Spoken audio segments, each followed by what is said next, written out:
Hello বন্ধুরা, কেমন আছেন সবাই? তো আজ আমরা পুঁই শাক আর এই যে বড় কাঁকড়া রান্না করব। বড় কাঁকড়া দিয়ে পুঁই শাক কিন্তু খুবই ভালো লাগে, একবারে দারুণ। কে কে করে খেয়েছেন কমেন্টে জানাবেন। তো আজ আমরা পুঁই শাক আর বড় কাঁকড়া রান্না করব। তো এই যে আমরা কয়েকটা কাঁকড়া নিয়ে নিচ্ছি। কাঁকড়াগুলো ভেঙে আমরা এখন রান্নাতে চলে যাচ্ছি। এই যে আমরা কাঁকড়াগুলো কেটে নিলাম, আর এই যে পুঁই শাকগুলো আমি কেটে ধুয়ে রেখে দিয়েছি। ছোট ছোট করে কেটে একটু আঁশ তুলে এক একটা করে কেটে ধুয়ে রেখে দিলাম। চুলোর উপরে কড়াই দিয়ে তেল দিলাম। তেলটা গরম হয়ে গেছে, একটা পেঁয়াজ কুচি আমরা ওই কড়াইতে দিয়ে দিলাম। তারপরে এই যে কাটা কাঁকড়াগুলো আমরা ওই পেঁয়াজের ছেড়ে দিলাম। তারপর একটু লবণ আর একটু হলুদ গুঁড়ো দিয়ে দিচ্ছি। তারপরে ভালোভাবে নেড়ে ছেড়ে আর নাড়াচাড়া করছে আমার ছোট্ট মামনি, আমার সঙ্গে সবসময় থাকে। এই যে ভালোভাবে নেড়ে চেড়ে একটু ভেজে নিলাম। তারপরে পুঁই শাকগুলো দিয়ে দিলাম।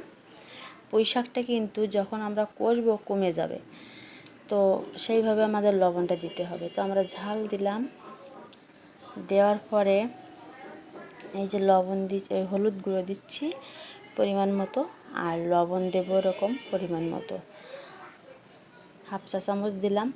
আর শাকটা যেহেতু কমে যাবে, তাতে করে আমাদের লবণটা সেইভাবে দিতে হবে। অতিরিক্ত দিলে কিন্তু পুড়িয়ে যাবে লবণে। এবার আমরা এই যে ভালোভাবে কষে নিলাম। এই যে শাকটা কমে গেছে, এরপরে আমরা ওই যে জল দিয়ে দেব ঝোলের জন্য জল অ্যাড করে দিলাম। এরপরে আমরা বেশি একটা দিতে হবে না, শাক থেকে হালকা উপরে থাকবে এরকম দিতে হবে। তারপর ঢেকে দিলাম সিদ্ধ হওয়ার জন্য। আর এই যে পেঁয়াজ আর রসুন, এটা আমরা পেস্ট করে নিব ফোড়নের জন্য।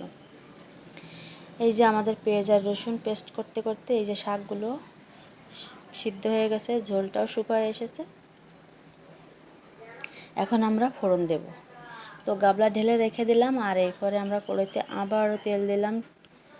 দিয়ে এই যে সেই পেস্ট করা পেঁয়াজ আর রসুন দিয়ে আমরা ভালোভাবে একটু কষে নেব। তার মধ্যে দুটো তেজপাতা দিয়ে দিচ্ছি,